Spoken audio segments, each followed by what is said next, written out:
All right, welcome to Rules Confirmation and Public Elections. It is May 7th, Tuesday. It is 4:35. We're running just a few minutes behind. I do believe we had one person sign up for public comments. If I could get that sheet. Those present are myself, Councilmember Cash, Councilmember Toombs, and Vice Chair Prepti. So we do have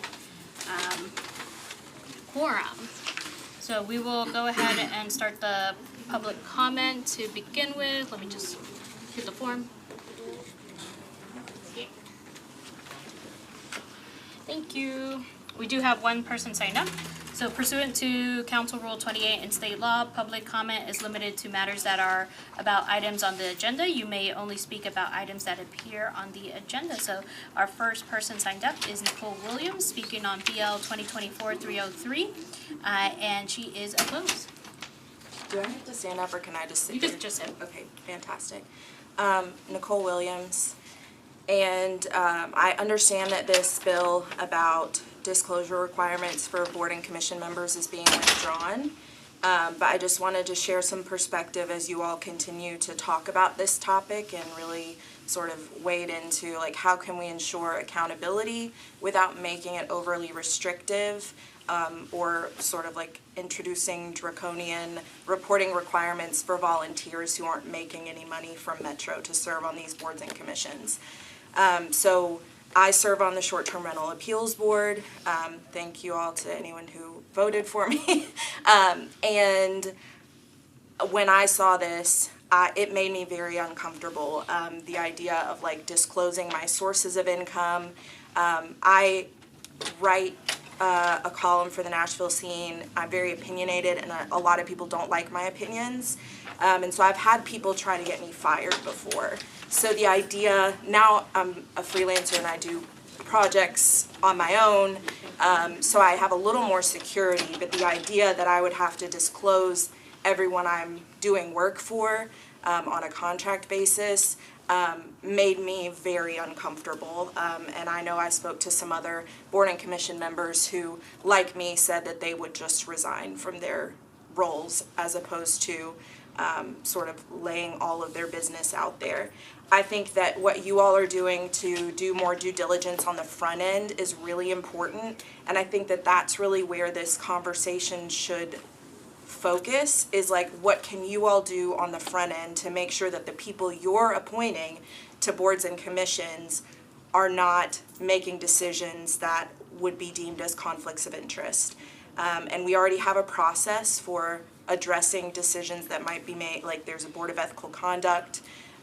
And so I think that this is it's a valiant like goal, and I applaud the goal of transparency, but I think it just went a little too far into like delving into people's personal lives who don't serve to gain anything from their service on boards and commissions. So thank you for your work and continuing to delve into this really difficult topic.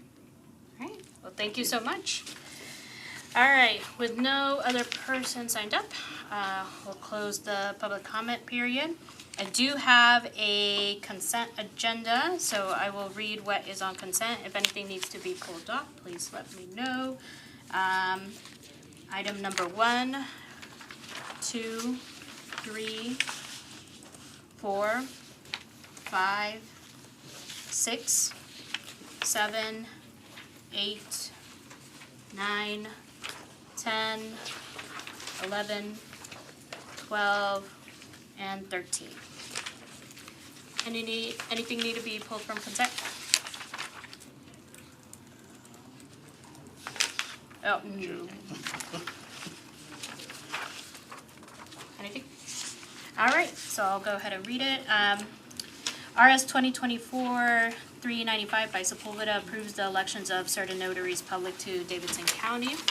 RS 2024-433 by Bradford, Toombs, Stiles, and others, a resolution requesting the Metropolitan Nashville Airport Authority and the Metropolitan Department of Codes to provide written notices of any action taken to demolish, relocate, or otherwise permanently alter the building known as Colmore located at 1400 Murfreesboro Pike. RS 2024-434 by Coupon Hill, Spain and others.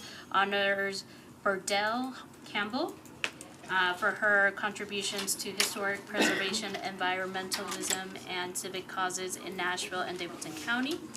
RS 2024-435 by Huffman, Coupon, Ellis, and others recognizes the contributions of Keith Durbin to the Metropolitan government and expresses appreciation for his leadership of the Metropolitan Information Technology Service Department.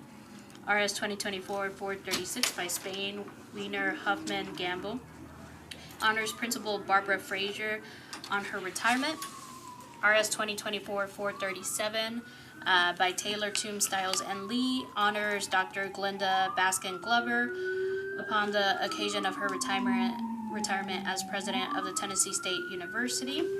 RS 2024-438 by Stiles, Porterfield, Gamble, and others. Honors Morgan Price of Fisk University as the first student from a historically black college and university to win a national collegiate gymnastics championship. RS 2024-439 by Porterfield and Swara. Honors folk musician and singer-songwriter Allison Russell on her first Grammy Award. RS 2024-440 by Ellis and Hill congratulates the Davidson County Register of Deeds Office for being recognized as one of Nashville's Business Journal's best places to work in 2024. RS 2024-441 by Allen and Cash recognizes Vanderbilt Life Flight on their 40th anniversary of providing service to Tennessee. RS 2024-442 by Vo recognizes May 2024 as Asian American Native Hawaiian and Pacific Islander Heritage Month in Nashville and Davidson County. RS 2024-443 by Benedict recognizes April 2024 as Fair Housing Month in Nashville and Davidson County. RS 2024-444 by Sepulveda, Evans, Siegel, Porterfield, and others recognizes April 28, 2024 as Workers' Memorial Day. Can I get a motion? So moved. Second. All those in favor? Aye. Any opposed? Any not voting? 4 in favor, 0 against, 0 not voting. Up next is BL 2024-303 by Sepulveda Welsh, amend section 2.222.030 of the Metropolitan Code to add members of the Metropolitan Government Boards and Commissions to the list of persons required to submit annual disclosure. So as it was stated, this will be withdrawn. We will be looking at multiple items as a whole. To take into consideration until that is announced, then we'll come back with some more information. So I am withdrawing that. All right. Next is Board and Commission appointees and nominees. We have a long list. So we will start with the CATV Special Committee. Thank you. First person up is Daryl Wilson, nominated by Councilmember Sandra Sepulveda. Did he make it? Is he in the next room? Can someone just double check real quick?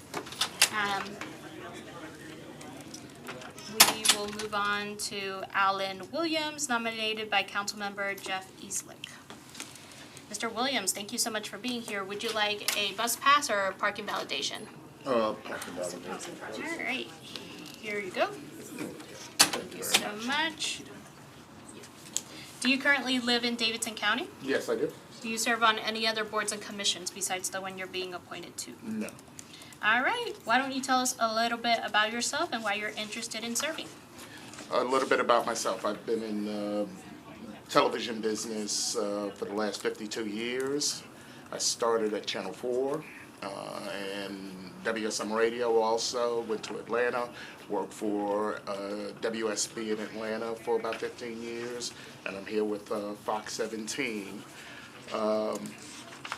Married, daughter, and been married 46 years, and been around Metro government for a long time, just knowing the ins and outs, and the big reason I want to be on the board, I have been on the board in the past, back in the 80s, 85 through 89, I think it was, and want to give back to the city, which gave me so much. When I first got here, I was a 17-year-old snotty-nosed kid, and grew up in the town, went to TSU, and always wanted to get back to the city that I didn't grow up in, but my adult life I spent here.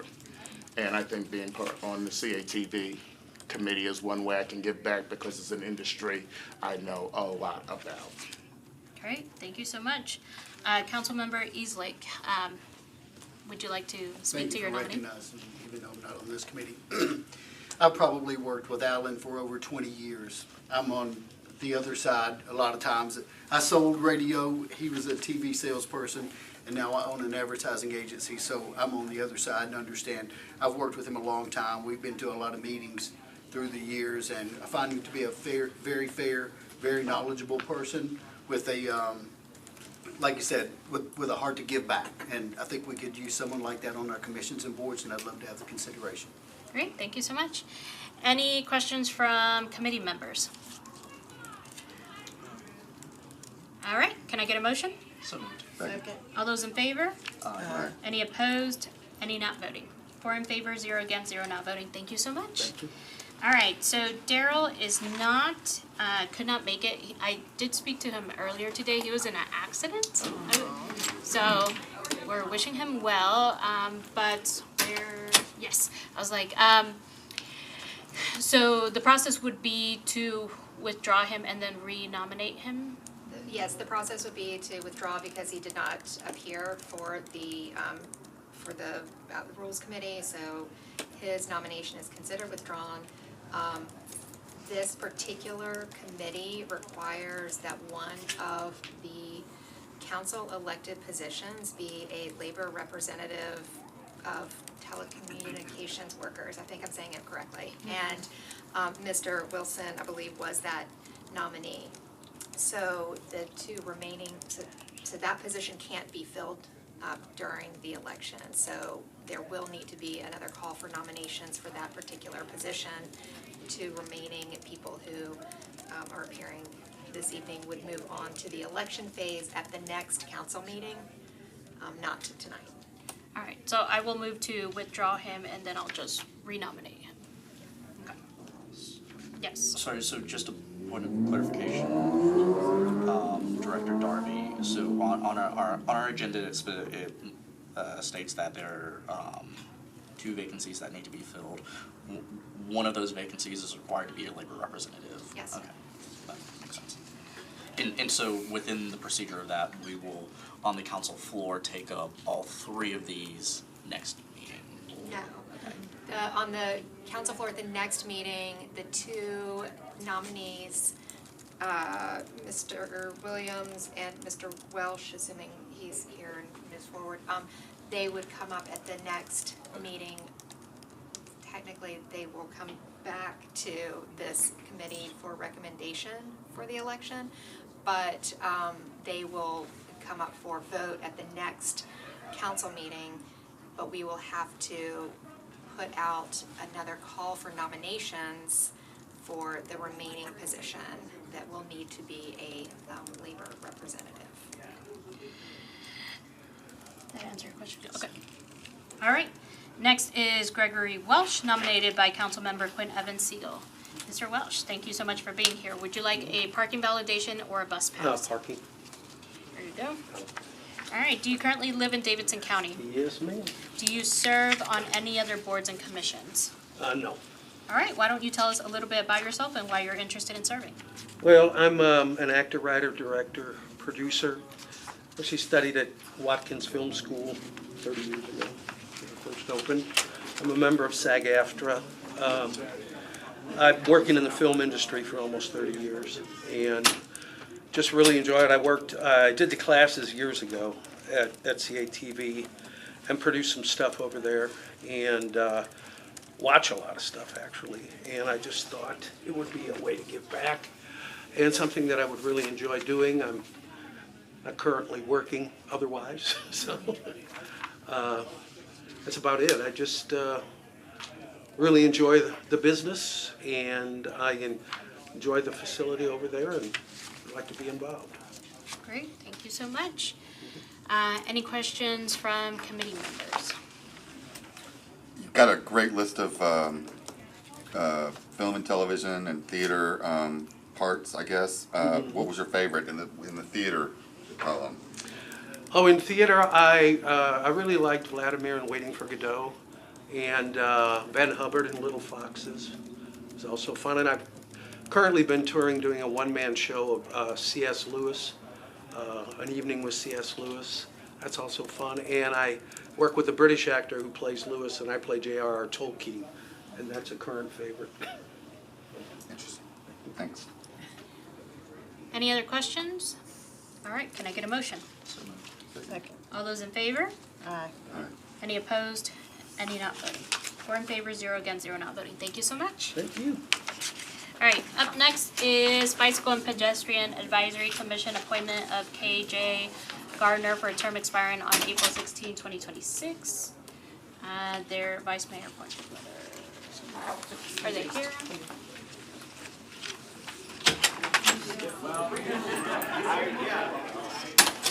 We're just double checking real quick. Okay, Angie is over. You want to tell a joke in the meantime?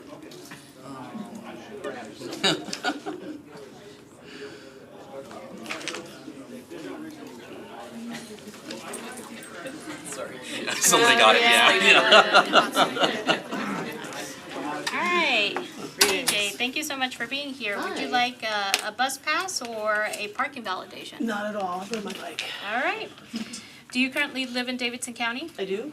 Do you serve on any other metro boards and commissions? I do not. Alright, why don't you tell us a little bit about yourself and why you're interested in serving? Sure. My name is KJ Garner. I've been a resident of Nashville for about 20 years. I rediscovered bike riding as an adult about 10 years ago and have seen a lot of changes in Nashville in that time. I have been personally affected by traffic violence, been hit by a car driver, commercial cab driver, and I really would like to make conditions better for people who aren't moving around in a vehicle in Nashville and Davidson County. Love it. Alright, are you committed to promoting equity while serving on the board? Absolutely. Would you be able to meet the time requirement? Time commitment? Which is once a month meetings. Just about, yeah. Unless there's special call meetings. Yeah. Alright, any questions from committee members? So looking at your resume, I'm Nice. very impressed by it and your experience, not only just with issues of modality and making sure that bikers are safe, but also sort of just like ecumenical work that you've done. And so, as United Methodist myself, I know that a lot of folks, a lot of basis of our faith is making sure that we're embedding equity and justice in everything that we're doing. So could you talk a little bit about how you, or if you agree with the statement that infrastructure should be done on with a mindset towards like justice and access? Absolutely. So there's a book called Bike Lanes Are White Lanes, and I'm missing the author's name in my head right now, but basically the concept is that most privileged areas are going to receive the infrastructure improvements and upgrades prior to areas that are diminished or have been systemically diminished over time. So it's important for me to include everybody's voice in the conversation about how do we improve things without looking like there is an air of gentrification coming into the neighborhood. Some friends of mine have done work over in the Napier community, and they were kind of excited to, let's talk about bike lanes. And some of the neighbors they talked to were like, we don't need bike lanes. We don't want them. So the conversation then changes to how do you then provide a safe way for folks to get around who are walking or biking that isn't necessarily just coming in and slapping down paint and calling it a bike lane, but includes the multimodal access points, that includes ways for people to walk as well, catch the bus, transit, that sort of thing. So I think it's really important, really critical. I also would like to include in that conversation other vulnerable road users like children. So if you have a bike lane, like for example, the one on Gallatin that's up by the Kroger in Inglewood, it's just a paint stripe. Would you let your 10-year-old ride in that paint stripe? That's not something that you should I mean, the people who put that in should be ashamed, honestly. I do appreciate that, right? I think I would like to also see some language justice being, worked on as these plans are created. There are a lot of immigrant communities that aren't able to, participate as much when there's no specific outreach to them. So I think about the Nolensville corridor and how there is a bike lane there at the moment. It's not protected. It's used every once in a while, right? I see more of my community riding in the neighborhoods in the back. I'll see like 7, 10 kids, but there's no outreach happening on this side of town that I'm seeing, right? So I would like to task you with that, if approved, to try and champion that in South Nashville, in Southeast Nashville, along the Nolensville corridor, where we're seeing a lot of our immigrant communities just not being invited Yeah. into the conversation as much. Well, the exciting part of that is that the nonprofit that I founded and chaired, Bike Fund, will be moving into the South Nashville area. We'll be moving into Cosecha, and so we're going to be providing a lot of services and hopefully multi and bilingual classes for people to learn to ride better, learn how to advocate for better infrastructure and things like that. So I'm really super stoked about that. That's exciting. Yeah. Thanks. All right, any other questions? Okay, can I get a motion? So moved. Second. All those in favor? Aye. Any opposed? Any not voting? 4 in favor, 0 against, 0 not voting. Thank you so much. All right, up next, Bicycle and Pedestrian Advisory Commission appointment of Nathaniel McDowell for a term expiring on March 24, 2024. Would you like a bus pass or a parking validation? Can I get a parking validation? Yes. Can I get another one? All right, do you currently live in Davidson County? Yes, I do. Do you serve on any other metro boards and commissions? No, I do not. All right, why don't you tell us a little bit about yourself and why you're interested in serving? Okay. My name is Nate, Nathaniel, but you can call me Nate. I moved to Nashville in 2006. Upon graduating from high school, I went to TSU, finished there, and I've been working in IT. I have a band here we play around called Brassville. And I also host a bike ride every Friday with a group that I founded called the Music City Dope Peddlers. So going back to TSU, like my 3rd or 4th year there, I remember my car broke down and I had to get around to campus. I had to get to campus from my apartment. So I got a bike, and that began my journey of biking in Nashville. So that was about 12 years ago at this point. So I've got over a decade of riding experience here. After the pandemic, I found a need for people to get out and get active and build community. I chose biking as a way to do that. So in 2021, in the summer, I started hosting monthly rides, and every week since then, I've hosted rides for the community. You'll see us out, through North Nashville, South Nashville, East Nashville, West Nashville, everything. I've collaborated with a lot of nonprofits like Walk Bike Nashville. Last year we hosted rides with them at every corner of Nashville. We did one up north, south, east, west. We've done open streets with them. We've collaborated with Patagonia to host a ride every first Friday of last year. And now we average about 40 to 50 people every ride. And my main thing is just getting people out, getting used to riding, making sure they know it's accessible for them, because it's intimidating for a lot of people. So we're that ride that's going to get you comfortable, not leave you behind, teach you the rules of the road, safety measures. And what I find is that a lot of people want to bike, but they don't feel comfortable biking in the streets. They don't know that the infrastructure is available for them. So currently we meet every Friday at Franklin Pierce Park at 6 o'clock. And when we do that, we can branch out and go south, we can go north, we can go east, like showing people how the city is interconnected and how all these lanes tie together opens people's mind up, and they realize, oh, I can bike from North Nashville to South Nashville. It's actually about 10 minutes if you take the right way, and it's a lot more efficient than on a car. So I hope to bring to the committee just firsthand knowledge of how people intend to use the bike lanes, what will be helpful, how we are currently using the infrastructure that's in place, and just to get an eye on the inside to make sure that, you know, everything is fair and equitable and voices are being heard. Great. First question, would you be able to meet the time commitment for this board? Yes. All right. Do you, will you commit to promoting equity while serving on the board? Yes. Questions from committee members? So I'm very much impressed by your resume and the things that you've been doing in the city with, as far as like accessibility, and like you said, training people up to understand sort of like how to navigate the city on a bike, and access and representation are, I think, vitally important for a lot of us on this committee. One of the things that's important for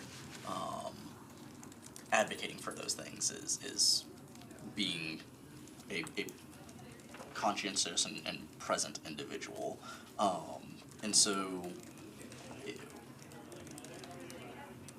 your name's been up for consideration for a number of meetings previously.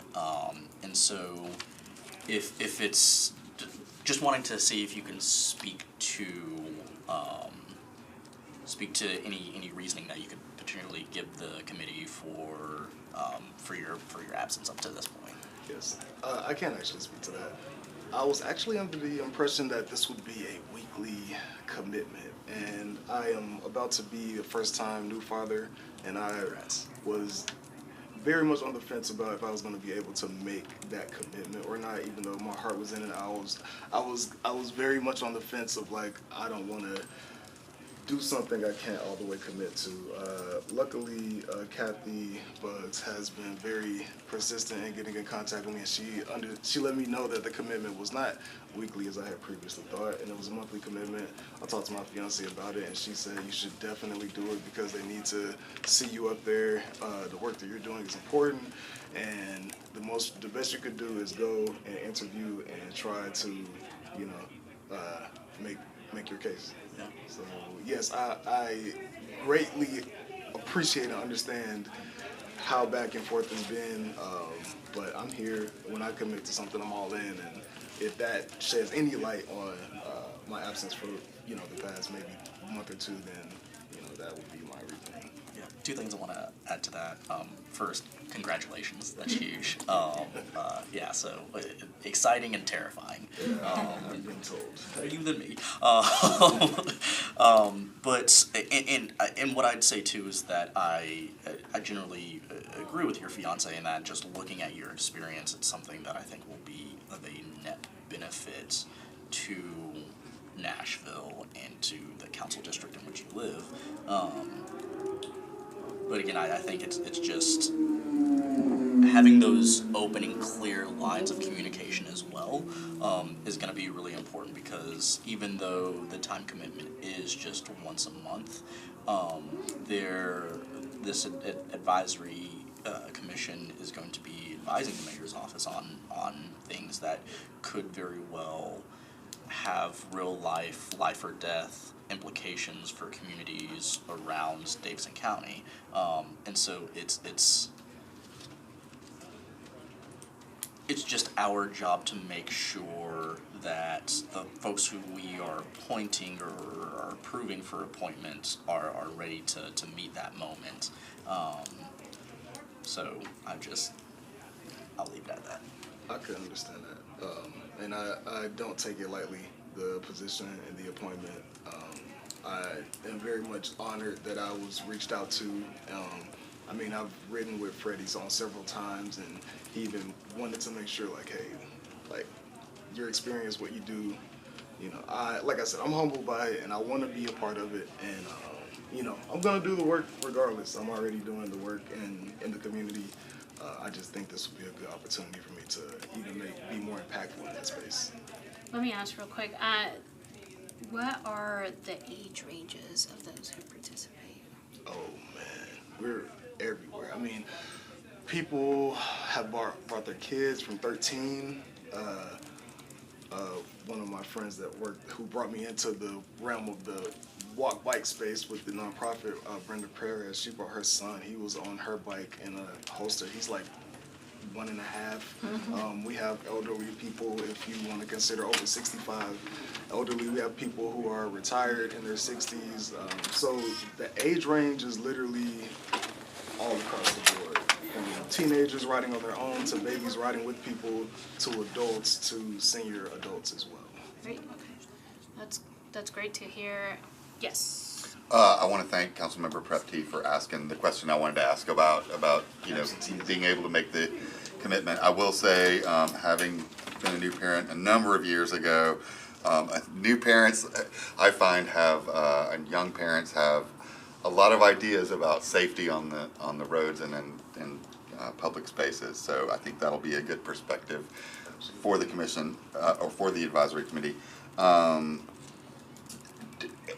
I guess I just want to ask, if you find yourself in a place where it getting there or being there frequently is not going to work, will you take that into remember, we have to kind of think about, we have to send the commissions and the boards, like, folks that they need to make a quorum, and we want people who can participate, and you obviously are well qualified and have a lot to contribute in a lot of ways, and I appreciate that. I guess I don't need you to answer yes or no to that, but yeah. I just hope if you find that the commitment's not working, that you'll. Yeah. If I could add to that, like, when I made the decision, my fiance said, you have to do it and don't worry about like us. Like, be a part of it, make it happen. I've even had people in my bike group volunteer to babysit because they wanted like, they specifically said, please, like, represent what we're doing out here and be that voice of us riding. Like, do it. We got your back. So yeah. Sounds like a community. Yeah, it truly is. All right. Any other questions? All right. Can I get a motion? So moved. Second. All those in favor? Aye. Any opposed? Any not voting? 4 in favor, 0 against, 0 not voting. Thank you so much. Next is the Board of Health reappointment of Taney Franklin for a term expiring on July 9, 2029.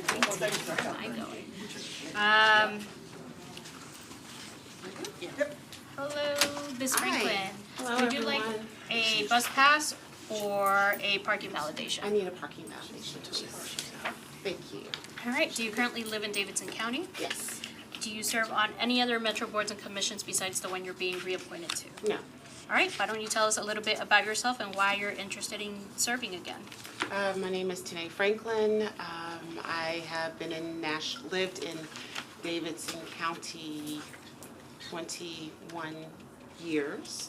Now I live in Goodlettsville after living in North Nashville for 19 of those years. I am a public health professional. Started my career off as a genetic counselor. Served as the director of the Office of Minority Health for the state of Tennessee, where we had to champion public health across the state for diverse communities. I spend my time outside of my 9 to 5 involved in activities that help my family, my community, and my children. NAACP Health Committee for the state. My children are at Hume Fogg and Head Magnet Middle School, and you would think that I'm going through testing right now with my brain fog, but I do have brain fog because I am a recent breast cancer survivor. So I was diagnosed in 2020 during the pandemic, but now I'm in a really good space. I have served on the Board of Health for the last 5 years. Right now I am the senior board person on the board. Most everyone else is new, with the exception of one other colleague, and he was appointed maybe about a year or so after me. So I probably have the most knowledge about the public health department during my tenure, and also because of the work that I've been involved with public health in the past. We've interacted with the health department. So why do I want to do this? because I believe in the residents of Davidson County. I believe in optimal health for everyone. In order to have optimal health for everyone, we need to focus on our systems. And public health infrastructure is a system in which I believe that municipalities must invest in for the health of all of our residents, regardless of socioeconomic status, place, or race. I've said a lot. I'll stop there and see what questions you have for me. Great, thank you. Will you be able to meet the time commitment? Yes, I will be able to meet the time commitments, and I have been able to meet the time commitments. And do you commit to promoting equity while serving on the board? Absolutely. All right, and then a couple of more questions. How do you see your role as the chair of the Board of Health? Well, we have guidance from our charter, and we have guidance from the National Association of Local Boards of Health on how we should function. We are the governance body, and we are responsible for making sure that the overall strategy of the health department is carried out through the director and the Metro employees. I often say that I try not to get in the weeds, but sometimes we might need to get in the weeds. But by and large, we're a governing body, and we work through the director, Dr. Gail Wright, the deputy director, Dr. Melva Black, and the ELT, Executive Leadership Team, to make sure that all of us are aligned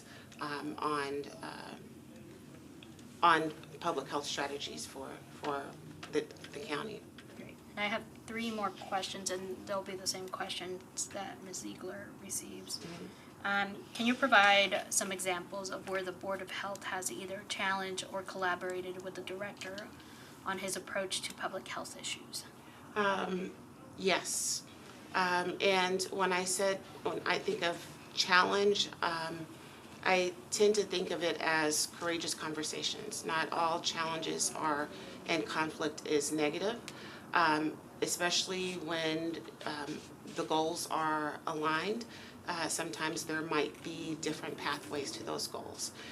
But there are core competencies in public health that we have as local health. When I say we in the public health profession and local health departments also adopt.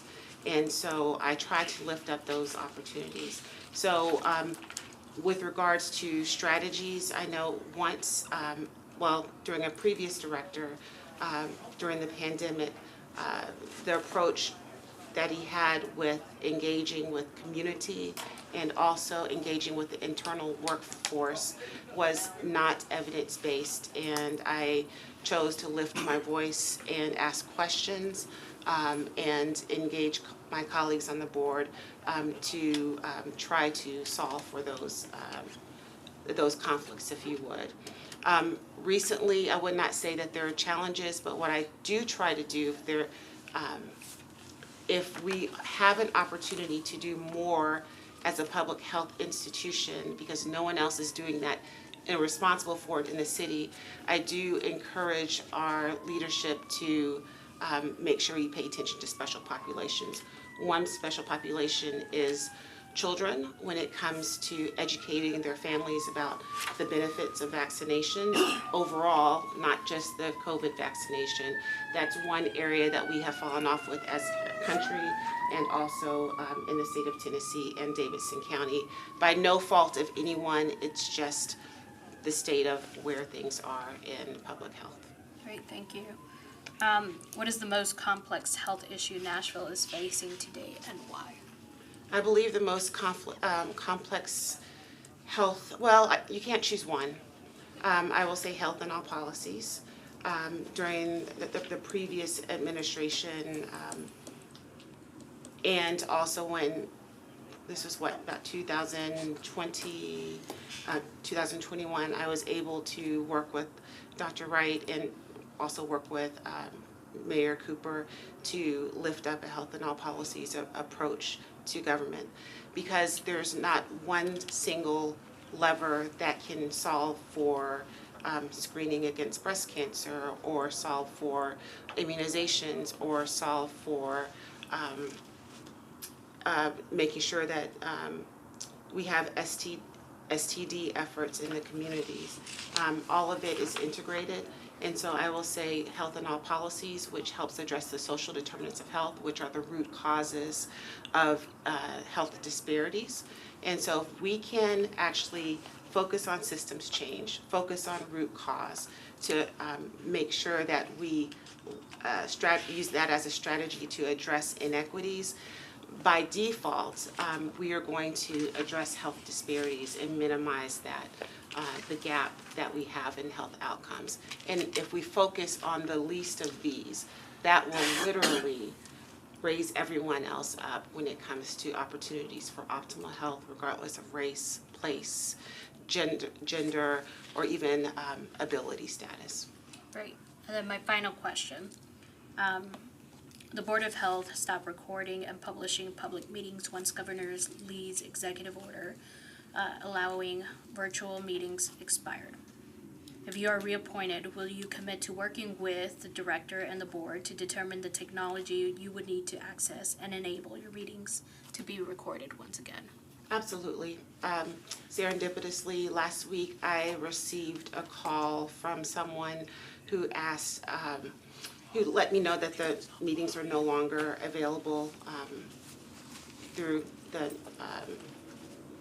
they're no longer recorded or available live, and he asked if I could lift that up, and that's one of the items that I have to talk to Dr. Wright about when we meet at 3 o'clock on Thursday. Great. Thank you. I just want to say you blew it out of the water because one of the questions that I was going to ask you was, could you advise us on the benefits of adopting a health and all policies perspective? And you already did that and talking about long-term health outcomes and social determinants. We have a lot of folks in the health department that do this work, live and breathe it every day. I just happen not to work in the health department, so we have a workforce that does this. And so, yes, we have those subject matter experts inside the department. So, Davidson County is well taken care of. Yes. All right. Any other questions? I just want to say I'm super impressed with your answers and your resume, both in breadth and depth. And we are fortunate that you're serving in this capacity and that you're willing to continue. Thank you. Well, thank you. Thank you for this opportunity. All right. Any other questions? Okay. Can I get a motion? So moved. Second. All those in favor? Aye. Aye. Any opposed? Any not voting? 4 in favor, 0 against, 0 not voting. Thank you so much. All right, thank you all. Next, for the Board of Health, reappointment of Carolyn Ziegler for a term expiring. She's traveling, so we're She's deferring her. traveling, yeah. She's driving here? She's traveling. Traveling. So she'd ask to Alright. defer. So can I get a motion to defer one meeting? So moved. Second. All those in favor? Aye. Any opposed? Any not voting? All right. 4 in favor, 0 against, 0 not voting for one meeting deferral. Up next is the Metropolitan Transit Authority reappointment of Janet Miller for a term expiring on June 1st, 2029. We're deferring her to June 4th, is what you got in your notes? June 4th? I just have deferral. Deferral. Okay. So can I get a motion to defer one meeting? So moved. Two meetings? June 4th. Two meetings. June. June. All right, what month are we in? We're in Moves are May. deferred. All right. Can I get a motion to defer 2 meetings? So moved. Second. All those in favor? Aye. Any opposed? Any not voting? All right, 4 in favor, 0 against, 0 not voting for a 2-meeting deferral. All right, next is Public Records Commission reappointment of council member. I will move that to the heel. I believe council member Hancock is running a little bit behind. I'm gonna go check, because I've got them in here according to my order, and equalization is next, so. She's hold here? on. No, we skipped equalization, so hold on. I've got them in here. I'm sorry, who did we just defer 2 meetings? That was Janet Miller. The next one we have on our agenda is Councilmember Hancock to the Public Yeah, Records Public Commission. Records. Right, we just didn't do equalization, correct? That I've got it equals- according to my list, they should have been right after. Their confirmations. Okay, let me, Yeah, they're at the end. Equalization comes up, yeah, that's on page Yeah, 9. they're further back. All right. Up next is Public Records Commission appointment of Charles A. Sherrill for a term expiring on August 31st, 2027. They're probably all out of order, so they're probably next door. Charles Sherrill? no Tanya. Is Mr. Charles Sherrill here? Yes, he's coming. All right, Mr. Sherrill's, He's coming. grab a seat. Mr. Sherrill? All right, why don't you come sit up here? Would you like a parking I've got one, validation thank you. or, okay. All right. Do you currently live in Davidson County? I do? Do you serve on any other boards and commissions? for No, Metro? not for the city. All right, why don't you tell us a little bit about yourself and why you're interested in serving? Okay. My name's Chuck Sherrill. I am not a Nashville native, but I have lived in Tennessee for the last 35 years. I have been in Nashville about 6 years. My work has been as a professional librarian and archivist and a historian.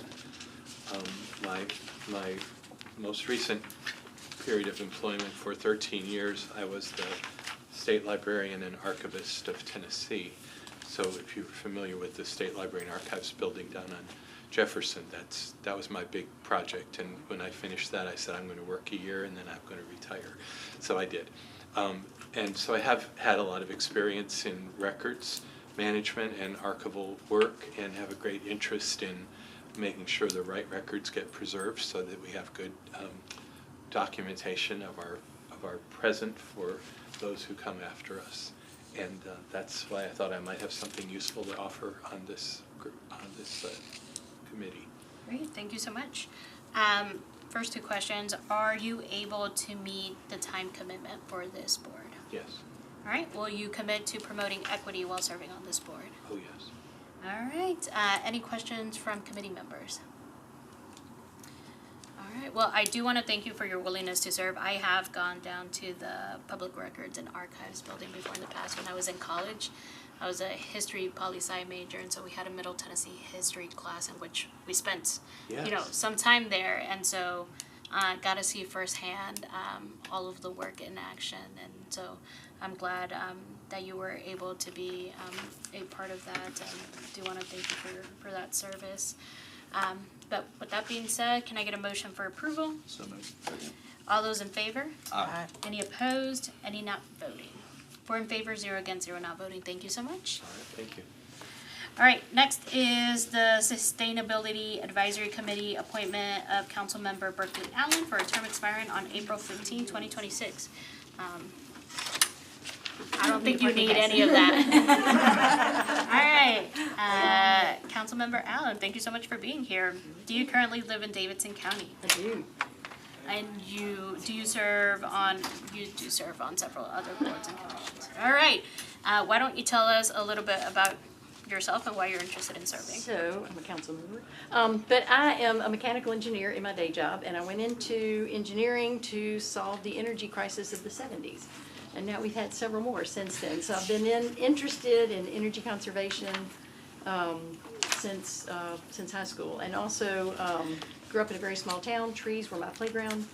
I could see the stars at night, so I'm just very aware of the importance of preserving our natural environment around us, and that it doesn't happen without intentionality. So I am eager to be part of Nashville's ongoing, I think, and robust conversations about ways that we can support sustainability and resilience, just as we look at an environment that is becoming increasingly wobbly on us. So we're going to be part of that. All right, 2 questions. Will you be able to meet the time requirement? Sure. And will you commit to promoting equity while serving? Absolutely. All right, Councilmember? I just want to add that Councilmember Allen and I live in the same neighborhood, and for decades I've watched her do sustainability work. I think it was in the 80s, before recycling was cool, that she led a neighborhood effort to set up recycling areas That's right. before government was really doing it in Nashville. I think probably the number of trees that she is responsible for getting planted is like Thousands? 4 digits, right? Maybe. Definitely in the hundreds and hundreds. And I know it's a passion for her, and that she is like smart as a whip when it comes to this stuff. Thank you. Great. Well, I'll add that environmental justice is important, and it ends up affecting a lot of people in,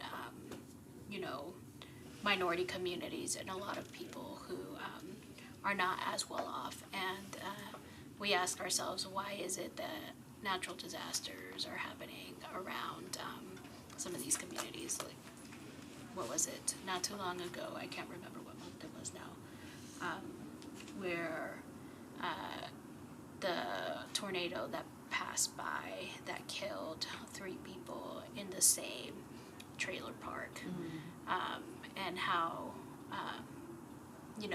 2 of them had just came to this country about 6-7 months before.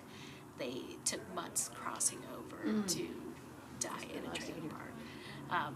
We know that a lot of people don't have access to grocery stores where they live, and we have several food deserts, and trees aren't the top priority for some. And so I love that you have this background, you have this history of working with your own neighborhood to promote sustainability and talk about what's going on nowadays with our environment. So just hoping that you'll be able to bring that expertise to the table for several other parts of this county where we do need voices to be lifted up. Any questions from other committee members?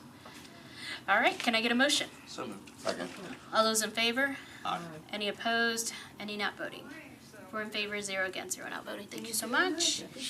Up next, Sustainability Advisory Committee appointment of Councilmember Sandy Ewing for a term expiring on April 15, 2026. Is the councilmember here? I'll go look for her if you wanna Yeah, we'll move her. go to the next one. Next is Sustainability Advisory Committee appointment of Matthew Taylor for a term expiring on April 15, 2026. Mr. Taylor. Okay, we'll just move it to the heel, we'll come back. Next is the Tourism and Convention Commission appointment of Lisa LeClaire for a term expiring on June 30, 2027. Sure.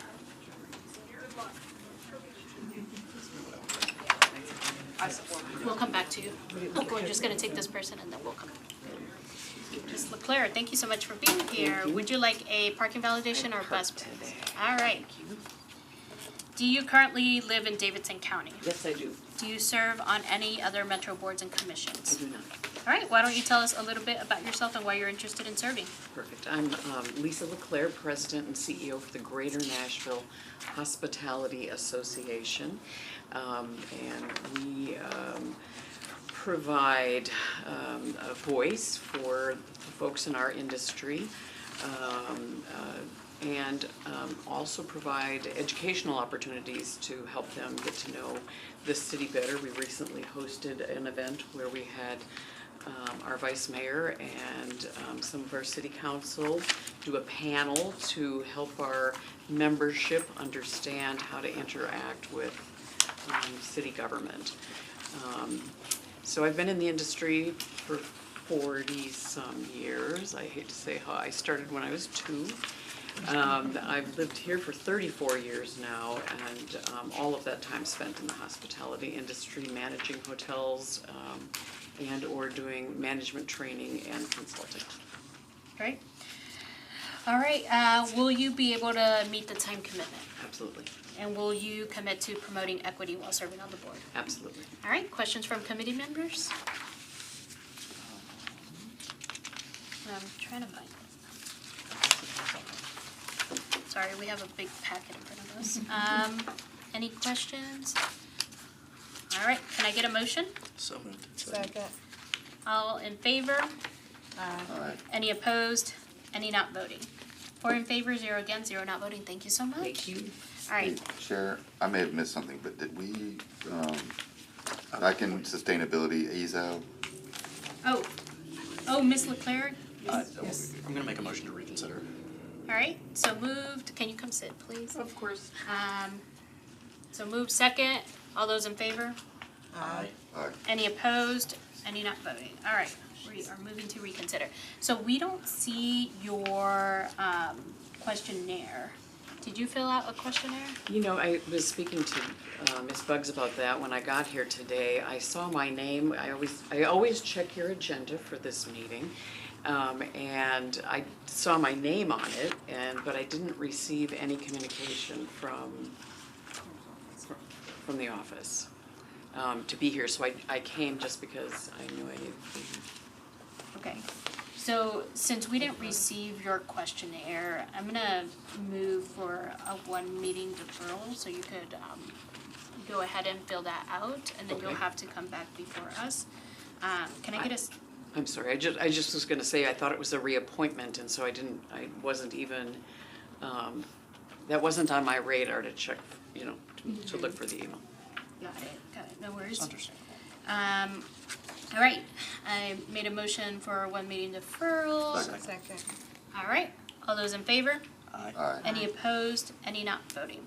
All right, 4 in favor, 0 against, 0 not voting for a one meeting deferral. I'll see you in a All right. couple weeks. Thank you. Thank you. Thank you for catching. All right, next is, I'm gonna go back to Councilmember Ewing. For the Sustainability Advisory Committee appointment of Councilmember Ewing for a term expiring on April 15, 2026. You don't need any of that. And you do Unless you serve, want one. yes. And you do serve on other boards and commissions. Yes. So why don't you tell us a little bit about yourself and why you're interested in serving? I have a pretty deep background in environmental management and sustainability.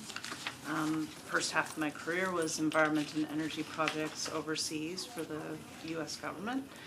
And since moving to Nashville, I've gotten my PhD in environmental management and sustainability.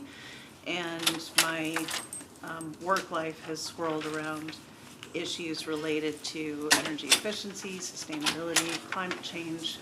I've worked for the city of Nashville, managing building operations, which has a pretty close relationship to sustainability. And now I manage sustainability for military housing for a company called Lend-Lease. And so I would love to bring all of that to this advisory committee. All right, thank you for that. Any questions from committee members? Dr. Ewing, are you at liberty to discuss which specific federal agency you represented overseas? Oh, yes, I wasn't Aspire or anything. What does Spy tell us? Which Aspire would say. If you say Department of Agriculture, I know it's not true. No, Yeah, okay.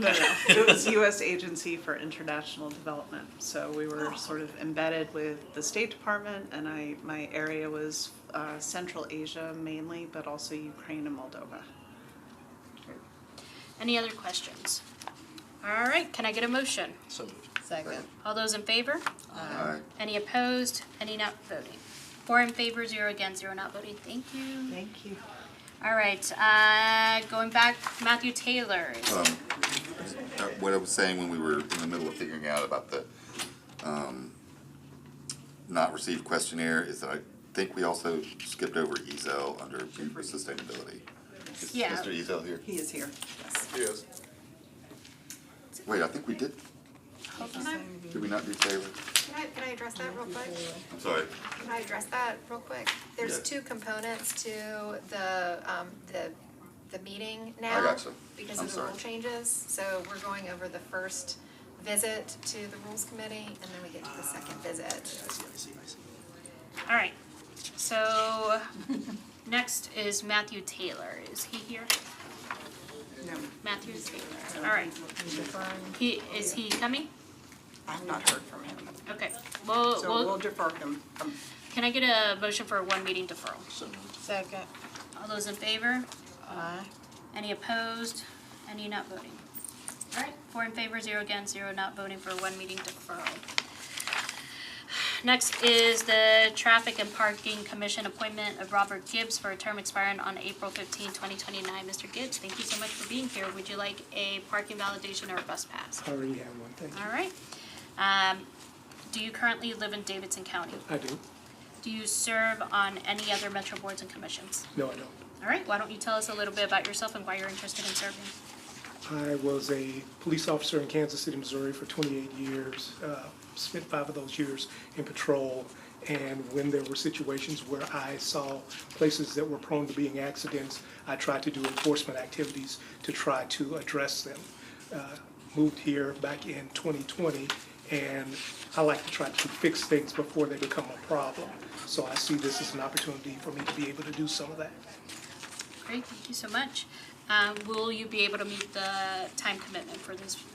commission. Will you commit to promoting equity while serving? Yes. All right, any questions from committee members? Yes. I think I'm gonna use the word equity in a little bit different way. When it comes to parking and parking enforcement, enforcement is heavily downtown centric. And there are other parts of town that I'm kind of on the other side of Midtown, but near two universities, and I hope when you review, how our parking management system is working, that you'll look that different parts of town are getting equity in terms of, making sure that the rules are followed, parking rules are followed, and that's mainly what I'm asking for, is that the resources reach all parts of town to. Being someone that's new here, I'm naive enough to ask all the questions as to why, and I'll keep on asking why until I get an answer that makes some sense. So that won't be a problem for me. Thanks. Great. Any other questions from committee members? All right, can I get a motion? So moved. Second. All those in favor? Aye. Any opposed? Any not voting? 4 in favor, 0 against, 0 not voting. Thank you so much. All right, going back to Public Records Commission, reappointment of council member Tanya Hancock for term expiring on August 31st, 2027. Ms. Hancock, if you would like to sit here. Thank you so much for being here. I went back to number 21. Thank you so much for being here. I know that my condolences on your loss, so we appreciate you making the time. Do you currently live in Davidson County? Yes. And you do serve on other boards, so we'll skip that one. Why don't you tell us a little bit about yourself and why you're interested in serving again?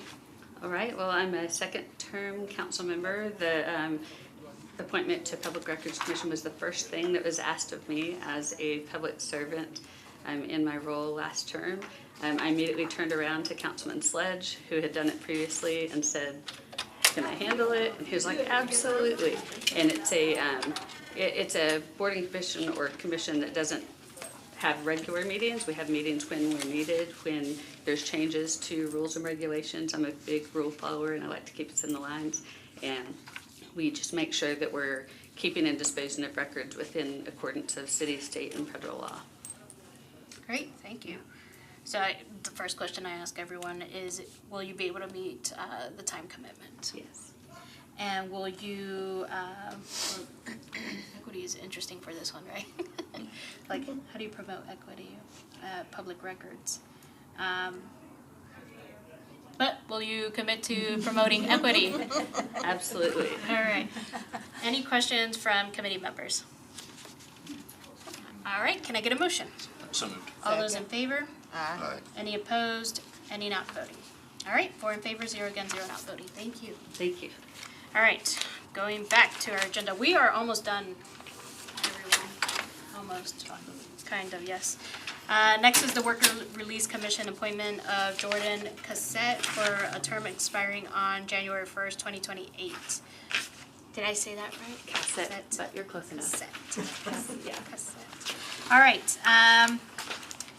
And Sheriff Darren Hall, appointment letter has been submitted. All right, do you currently live, would you like a parking validation or a bus pass? Parking, please. Thank you. All right, do you currently live in Davidson County? Yes. Do you serve on any other metro boards and commissions? I do not. Okay, why don't you tell us a little bit about yourself and why you're interested in serving? Yeah. So first off, just want to thank you all for allowing me the chance at this opportunity. This is really exciting. I am from Tennessee. I'm from Chattanooga. So I grew up there. I went to school in Knoxville at University of Tennessee, and then I've lived in Nashville for about 5 years since then. But I have always had a strong passion and interest in the criminal justice field. I was fortunate enough to work under Sheriff Hall at the Sheriff's Office for about 3 years. I am no longer there. My career took a completely different path. But that's still an area that I want to be involved in, and I want to serve in. And so this felt like the right fit to kind of merge both of those passions. Great, thank you so much. Will you be able to meet the time commitment? Yes. Will you commit to promoting equity while serving on the board? Yes. All right. Any questions from committee members? Yep. Kind of. I'm trying to formulate my thoughts. So I see your experience at the sheriff's office. Oh,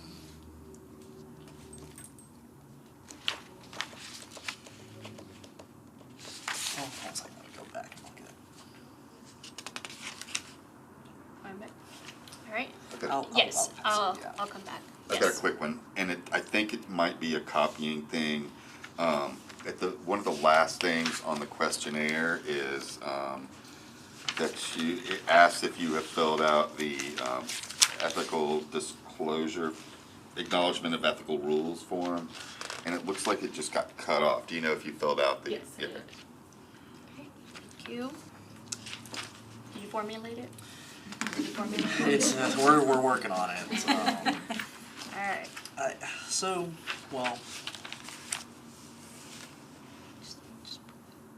Yeah, we're just going to start going to stream of consciousness. So specifically with the Work Release Commission,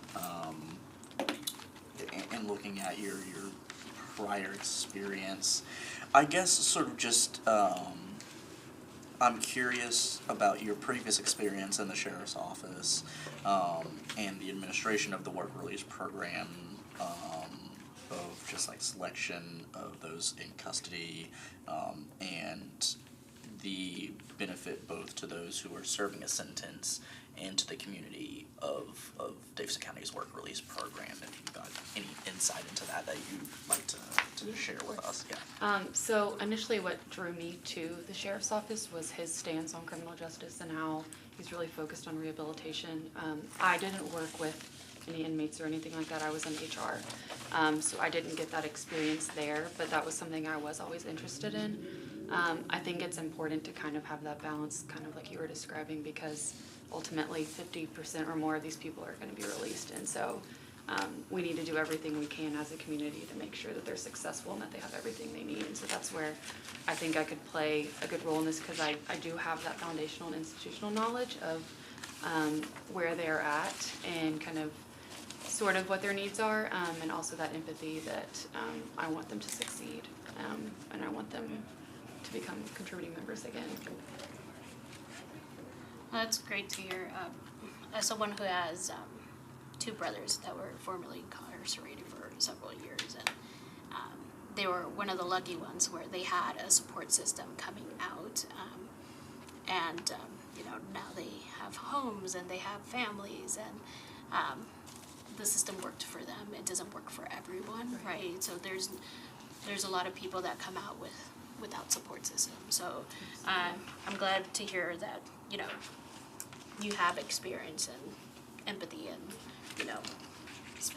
hopefully specific strategies moving forward. All right. I was just going to say, I appreciate your experience both with the Knoxville Community Law Office and no exceptions, and viewing our carceral system from multiple different lenses. I appreciate that experience. Yes. All right. Can I get a motion? So moved. Second. All those in favor? Aye. Any opposed? Any not voting? 4 in favor, 0 against, 0 not voting. Thank you so much. Thank you. All right, next zoning appeals board appointment of former council member Mina Johnson for a term expiring on April 15, 2029. Ms. Johnson, would you like a parking validation or replacement? Thank you. All right. Do you currently live in Davidson County?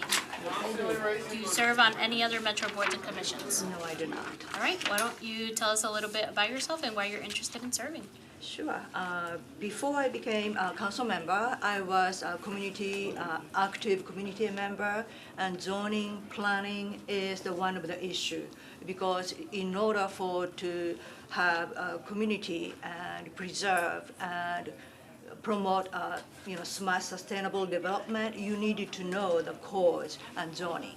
And so I educated myself, went to Planning Commission meeting, and as well as attended Board of Zoning Commission. And I believe the role of the zoning commission is enforce and interpret the laws and zoning issue your body makes and planning makes. And sometimes the law cannot enforce a need a special exception or variation, so that's the body. So I am very interested in following the body of the planning code and interpret as instructed and as appropriate. So that's what I'm interested in to keep doing and doing my public service. Thank you so much. Any questions from committee members? Yes. I know you've served on both the Planning Commission and the Historic Zoning Commission, and I heard what you just said and appreciated about, you know, kind of reading the letter of the law. As you've served in these other roles and kind of thinking about the one you're asking for now, how does public, you know, all these commissions have public hearings. What role does that play in your decision making? Listening to people in the public. Right. I think, communication and listening is very, very important. So I think Board of Zoning, I'm happy to see they are having Board of Zoning, what they call on the online zoning, Board of Zoning viewer.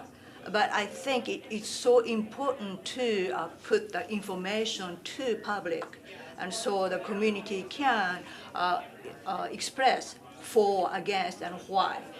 But as a body who serve on the body, needed to know the exact intent of the board and the condition applicant brings meet the condition.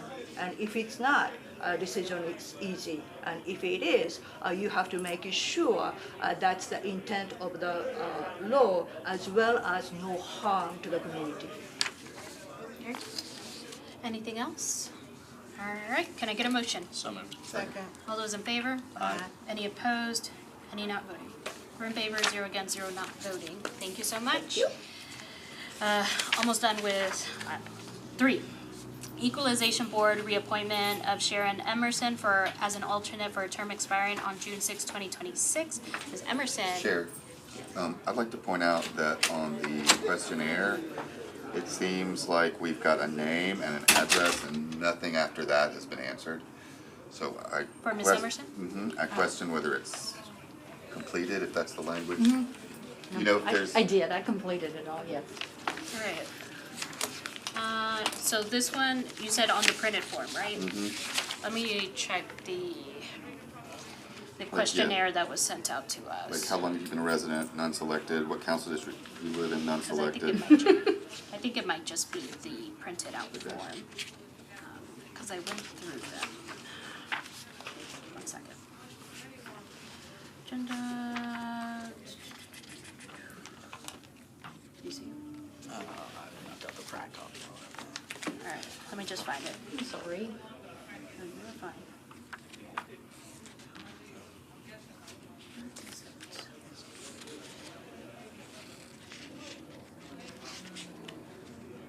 Sorry, give us one moment. That's okay. Folks.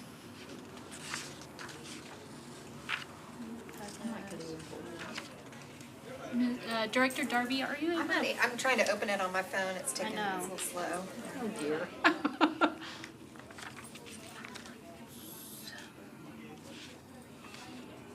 If whoever opens it first wins.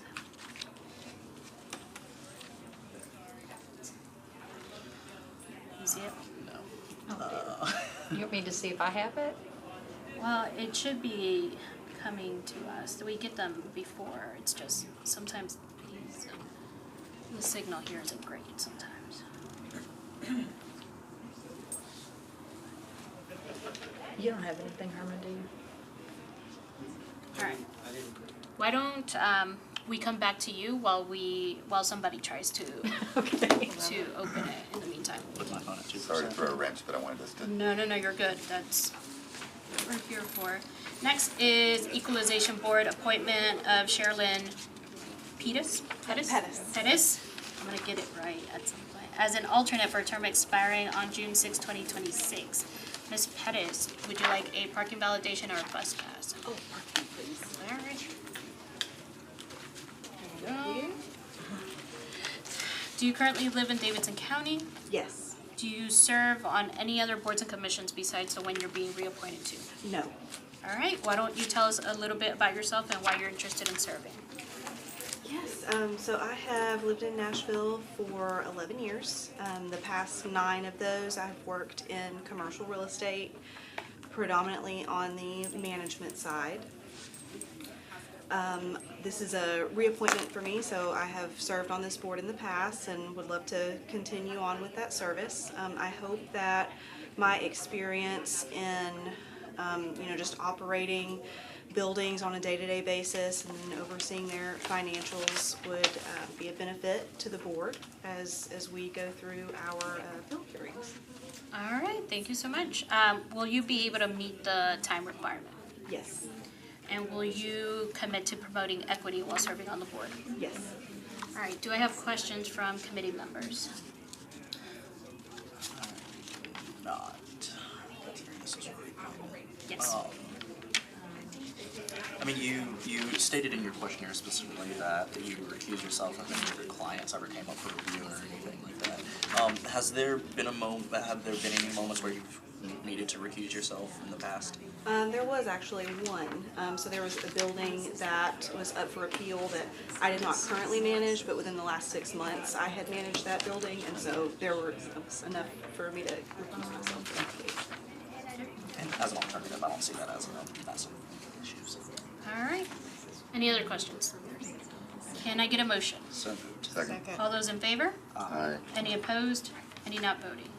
4 in favor, 0 against, 0 not voting. Thank you so much. Thank you. Director Darby, have you pulled up? Yeah, I was able to pull it up, and it is just showing the, that your name and address information were entered, but everything else in the document that we received digitally from the clerk's office also appears to be blank. I can go down and see if they're still open for me to ask if they have the regular form. If not, then perhaps a request to defer to the next meeting in order to fill out the questionnaire. And this is my 3rd term. Right. Do you want to go check? Yeah, I'll go check. All right. Last one. I knew you would. Last one is Sustainability Advisory Committee appointment of Jeffrey Zell for a term expiring on March 14, 2026.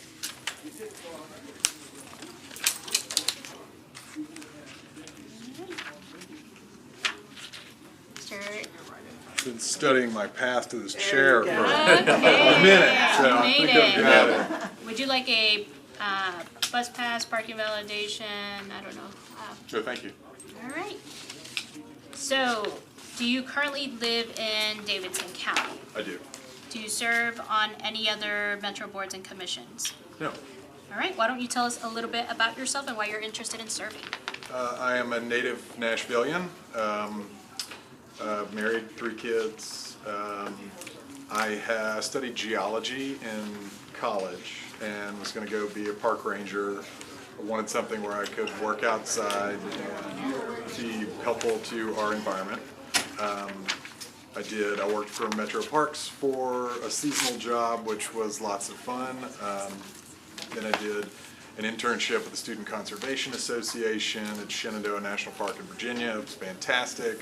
But to get a good ranger job, you need to get good experience. So I continued my path from Student Conservation Association, which was environmental education. I was offered a job as the education specialist for Metro Beautification, which was a division of Public Works at the time. That education position is all about educating people about recycling, composting, litter prevention, things like that. So I would work with schools and community groups, all sorts of folks, that we work with to educate people about sustainability, specifically involving recycling, composting, and litter prevention. I became the recycling coordinator for Metro Public Works. Somewhere in there, I lost my vision, so the experience I was gathering at Public Works, I ended up sticking around a lot longer and learning a lot more about trash and recycling than I ever thought that I would.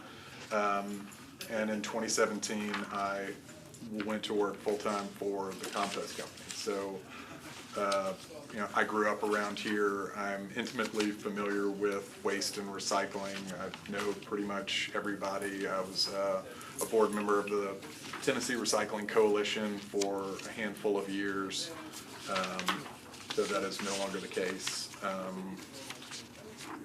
Got it. I understand solid waste really well, and I think I'm uniquely positioned to serve because I've worked in solid waste for the city and in the private sector for about 15 years. Great, thank you. Will you be able to meet the meeting requirement? Yes. All right. Will you commit to promoting equity while serving on this I will. commission? All right. Any questions from committee members? I think you found it. I found it. It's not numbered. Not where the other. It's in here. It's between Berkeley and Sandy. Yeah. On the. Got it. We gotta figure this out. All right. Yes.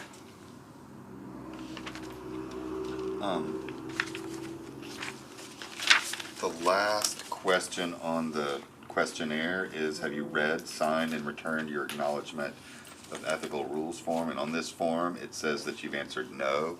Do you know if subsequently you... I filled out the questionnaire more than once. Subsequently, yes, I did. It has been filled out. I have a digital copy somewhere. Of the ethics form. Okay. Great. Any other questions? All right. Can I get a motion? So moved. All those in favor? Aye. Any opposed? Any not voting? 4 in favor, 0 against, 0 not voting. Thank you. Thank you. We'll go back to Director Darby. I've asked Hannah Zeitlin to confer with the clerk, and she's doing that now, and so we don't have an answer yet. Okay. We'll kick that to the heel. All right, next is number 33, proposed amendment to Rule 28 by Councilmember Porterfield. Director Darby? So this is an amendment to the public comment provisions in the council rules. This would essentially open up the public comment period at the regular council meetings, the big council meetings, to any public comment. Currently, it's limited to comment on legislative matters on the agenda. This would broaden the scope of that. There's a state law that you probably all know about that requires that we allow public comment on matters germane to the agenda. If this rule amendment were to pass, then we, as staff, in the last sentence in here, allows staff to make specific policies related to the rules, then we would have to reformulate the sign-up sheet in a manner that would allow members who are speaking to items on the agenda to basically receive priority, since the state law requires and mandates that we do that. State law also requires that we allow both support and opposition comments on matters on the agenda. So while we have not run into that issue since the state law was changed, it's something that we're constantly vigilant for, to make sure that if people are there speaking in support, that people that want to speak in opposition also have that opportunity, regardless of how many people have signed up for that 20-minute public comment period. Great, thank you. I think we might need to find Councilmember Porterfield. We did have a robust discussion last time. Are there any new comments, thoughts, while we wait for Councilmember? I think the last discussion, I know I had a question as to whether or not if someone's comment was going a little off the rails, if the vice mayor would have the authority to kind of rein it in.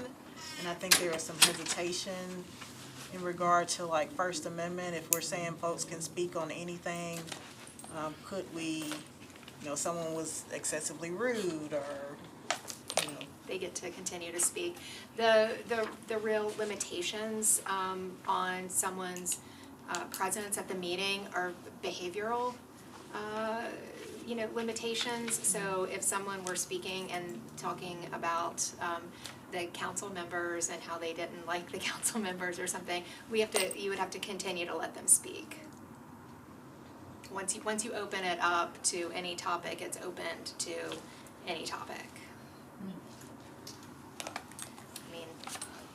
I was gonna say, I would agree with that assessment. I think that we could have guardrails to prevent speech that would incite imminent lawless activity, or, there's a debate going on in Congress and in Washington about hate speech, but I think that there are loose guardrails that we can have in place, but I don't think it would necessarily have the full effect of what we would want to try and ensure the decorum of public comment at certain times, because y'all have heard me a number of times advocating wholeheartedly for the protection of First Amendment protected activities.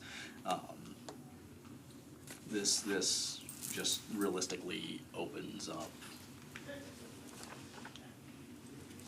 a whole host of topics that might not necessarily be even relevant to the purpose of local government for people to address before us. Councilmember Allen. Thank you, Councilmember Sepulveda. As you probably know, we created this public comment period before the state law required us to, and specifically said it couldn't be anything that was on the agenda. And interestingly, we've had more things that were off the agenda, thinly disguised as on the agenda, since we've had the requirement to say that it's on the agenda. And to me, that has created more unnecessary contentiousness and, just the contortions people have gone through to say this is, I'm talking about this bill, and then they wander off into our favorite topic, and then the vice mayor has to rein them in because they've wandered off into that topic. To me, that has been such a huge detraction from the ability to simply come and say, I want to be able to speak to this body for 2 minutes about something that's important to me.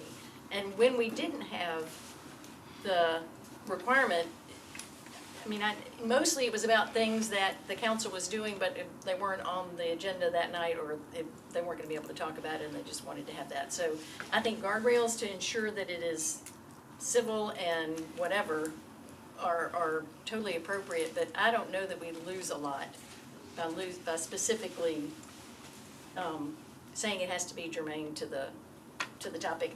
And it clearly makes more work for the staff. If y'all can figure out clever ways to balance the support and opposition piece of it, I'm glad we're having this discussion. I appreciate Councilmember Porterfield bringing it up. We do that currently. That's current requirement. So it would just be a little bit of an adjustment on what the sign-up sheet looks like. It could be an adjustment, because if we had, a sign-up sheet with 50 people signed up and 48 of them wanted to talk about external topics and 2 of them wanted to talk about items germane to the agenda, those 2 get bumped up to the top of the agenda. Top of the list, sorry to speak. Councilmember Cash. I agree that opening it up so we can hear things that maybe should be on our radar and aren't. And I think what Councilmember Allen said, using the word contortion, I agree with that and felt it was kind of uncomfortable. The decorum, Director Darby, you just kind of said that you kind of answered a question about allowing somebody to speak, but it's still certainly possible that the chair, that the vice mayor or the presiding officer can caution somebody about maybe if their tone is starting to sound threatening, they could maybe say something about that without saying you have to stop talking, right?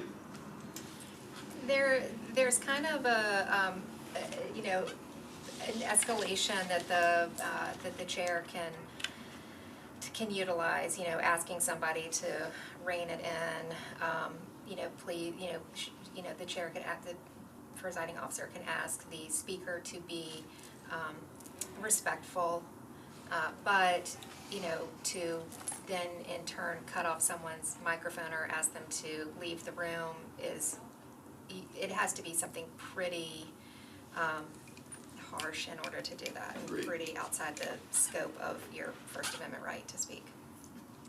All right, we'll do Councilmember Prepti, then Councilmember Cooper. Yeah, last thing that I wanted to say on this is I also think that it's important for the public to have an opportunity to address before the entirety of the body topics that they feel as if we need to, they feel as if they need to be heard on, because there are very few opportunities where all 40 of us will be in one place and essentially they have us as a, for lack of a better phrase, captive audience of being able to petition for redress.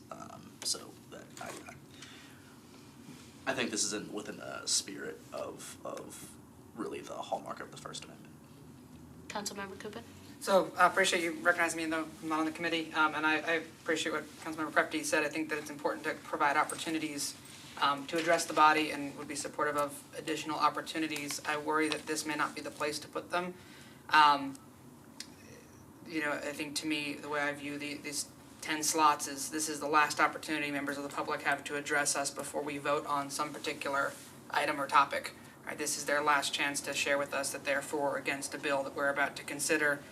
We have a wait list this evening. There's a number of sessions where we have wait lists where I've had constituents who've come to speak and haven't been able to speak.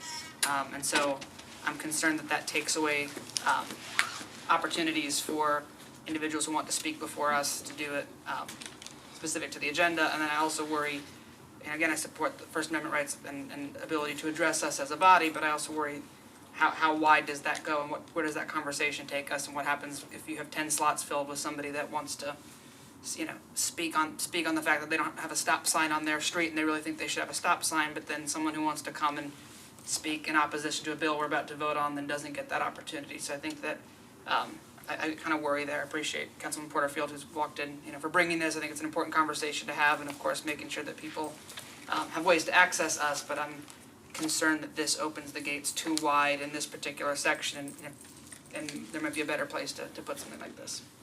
Councilmember Porterfield?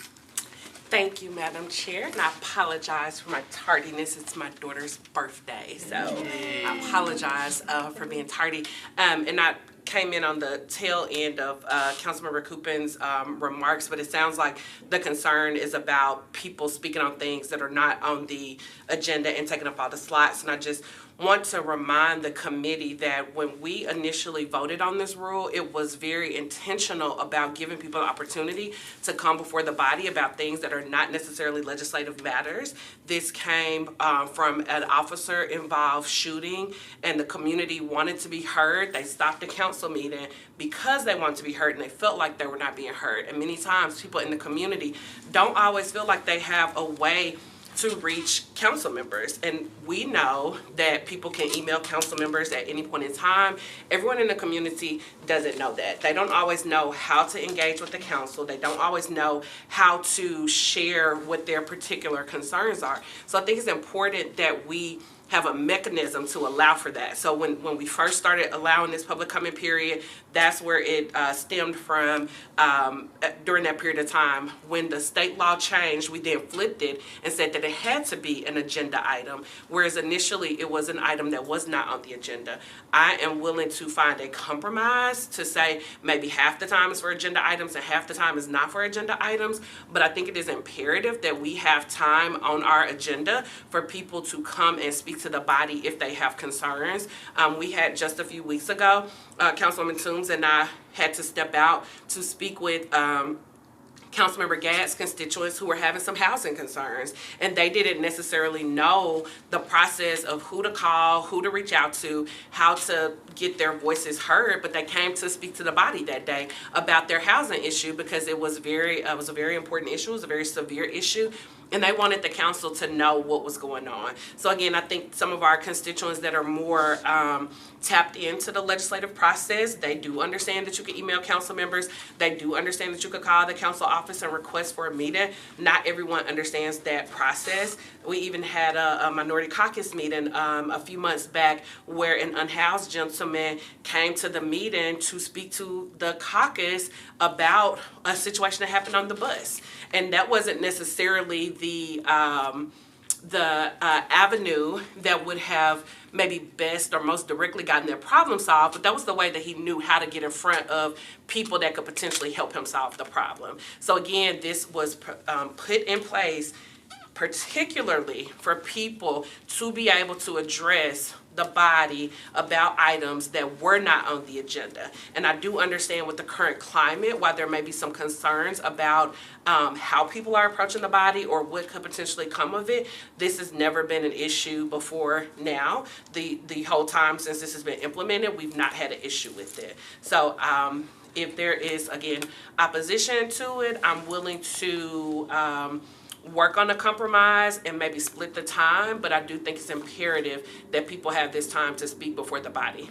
So what you did miss was Director Darby saying that by the way the state law is written, we would have to give priority to agenda items. Is that correct, or not? Yeah, so the agenda item, we have to allow agenda items to be heard at the meeting. So if people sign up and the majority of them are not agenda items, and there are a couple that are agenda items, those get moved to the top of the list.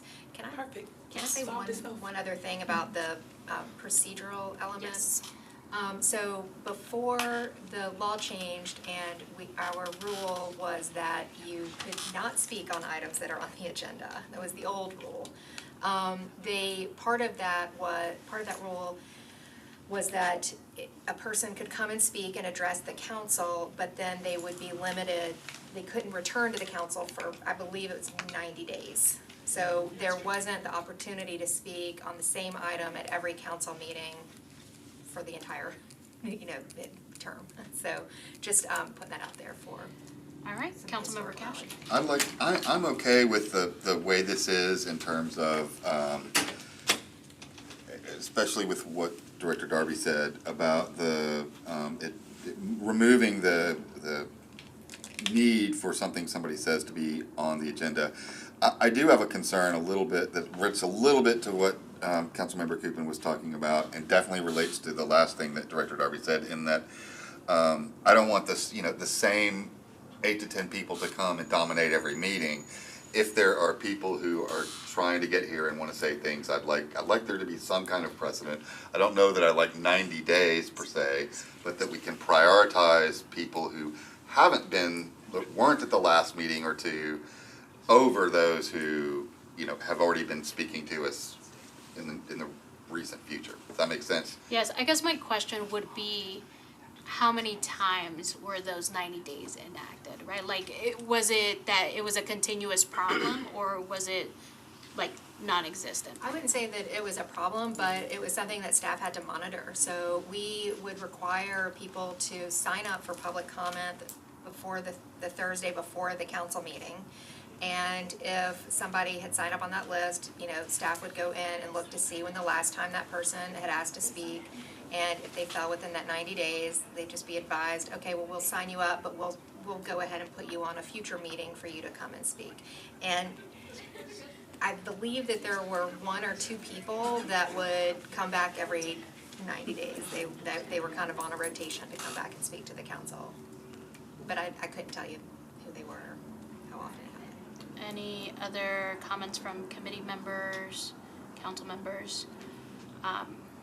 Well, I don't see it as a problem to go back to the way we used to do things, right? In a way, it's a little bit different.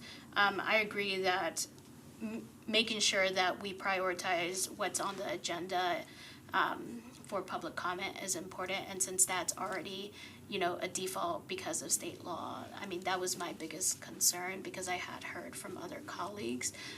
But it has been a difficult position to put our vice mayor in to make sure that she is, you know, bringing it back to where we were. That first meeting was hard, right? And so if we could make things a little bit easier and smoother, and I do think that it will regulate itself. We might not see as many people coming all the time, but it does serve as an opportunity to hear about, you know, some issues that we're not considering at the moment, and legislation could be born from that, which is just my opinion. But any other comments, concerns? All right. Can I get a motion So, for approval? Motion for approval? so Second? All those in favor? Aye. Any opposed? Any not voting? All right, 4 in favor, 0 against, 0 not voting. Thank you so much. We're gonna go back real quick. Director Darby for Sharon Emerson. Did you hear back? It's filled out. I only have the one copy. They only provided me with the one copy, so everyone can pass it around, but it has been filled out. All right, Ms. Emerson, thank you. Would you like a parking validation or a bus? Okay. Thank you. Sorry about that. No worries at all. We'll just make sure the printed is better next time. Do you currently live in Davidson County? I do. Do you serve on any other metro boards and commissions? I do not. Can you tell us a little bit about yourself and why you're interested in serving again? This is my third term on the Board of Equalization. I have lived in Nashville since 1983. I got my real estate license in 1996. And in some form or another, I've been in commercial real estate. And so I feel that my experience, 30 years in commercial real estate, that I bring a different perspective for the board and a unique background.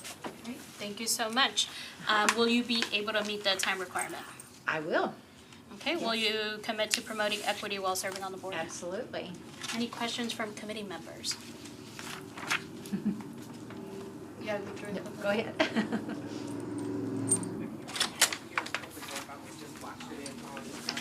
Any questions? All right, can I get a motion? Can I get a second? So, okay. All right, all in favor? Aye. Any opposed? Any not voting? 4 in favor, 0 against, 0 not voting. Thank you so much. Thank you for being patient. No worries. Thank you. All right, going back to rules changes. Up next is proposed amendment to Rule 43.1 by Councilmember Cupid. Director Darby? Sorry. Director Darby, 43.1, sponsored by Councilmember Coopin. This amendment would, rather than on the third deferral of a resolution or an ordinance on second or third reading being considered a indefinite deferral, it would be a fourth deferral. So it increases the number of deferrals that you get free, I use air quotes there, before it converts it into an indefinite deferral. And an indefinite deferral, remember, means that minimum off the agenda for 60 days, and then when placed back on the agenda after that 60 days, it'll be automatically deferred for 1 additional week before being heard, to give everybody time to reacquaint themselves with the legislation. All right, Councilmember Coopin. Thank you, Chair. So looking at this, I've run into it a couple times and had some colleagues share concerns as well. When we passed the rule, I believe at the beginning of this term, to add those teeth to indefinite deferral, where it was the 60 days and the 1 meeting deferral, which I think was a good rule to pass. It kind of attached itself to this rule where after your 2 deferrals, your third deferral triggers an indefinite deferral, and so this gives 1 additional deferral. To me, when weighing the pros and cons of it, cons didn't see many. It still prevents deferral ad nauseum. You still hit that threshold, but it reduces the chance that a sponsor would be forced into an indefinite deferral if that wasn't their intention. You have a proclamation to present? I can't leave Okay. Wait, it's like Berkeley's presenting it, right? Is Berkeley on it? She is. Okay. I think I'll it's find for, it. You should vote yes, yeah. I mean, I will lose quorum. Well, I mean, we're still in the comment period, so she'll just leave it open. Okay. All right. So anyway, so yeah, no, limited downside, lots of upside, makes it easier for the sponsor. I'll leave it to y'all if you've got questions, but I think that it encourages deferral to make sure you get a bill or resolution correct. The indefinite deferral option is still open at all times to a council member who wants to trigger it.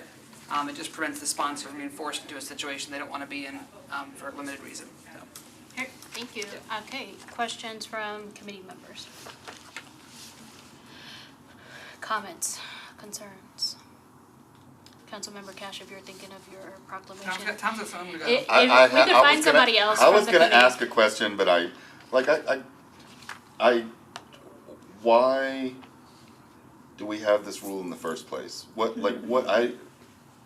We had a colleague in our last term that kept deferring, and what was other than taking up a little time to defer, what was the downside to that? This rule has been on the books as long as I've been representing the council. I believe it was put in during a previous term that a previous council member may know the reason why. Are you talking about the 60 or 90-day rule? The automatic indefinite deferral after so many deferrals. I think it's always been that one. It's the other one that was put in a couple terms. To that point, I support this since we don't seem to have a really compelling reason that third deferral is, yeah, I'm good with this. All right. Go proclaim. All right, any other comments, concerns? I guess my only concern is that we're just gonna keep moving it. 3 seems to be the uniformity throughout some of our rules and procedures. And that's my biggest holdup, the uniformity of it all, council member. Can I speak to that real quick? The way, and I hear that, the way I see it, if it was you've got 3 deferrals and then your automatic deferral, like to me it's like 3 strikes and you're out, that's kind of what I'm trying to get to, versus on your third, which only really gives you 2 deferrals. So, and that may be what it is everywhere else, but to me I'm trying to get to like a 3 strikes you're out kind of situation. I'm fine supporting it in committee, and if there's a robust conversation and, you know, it's something that the body wants, then it's what the body wants. Any other comments, concerns? All right, can I get a motion? So moved. All those in favor? Aye. Any opposed? Any not voting? 4 in favor, 0 against, 0 not voting. Thank you, Councilmember. All right, last one. Proposed amendment to Rule 43.4 by Sepulveda.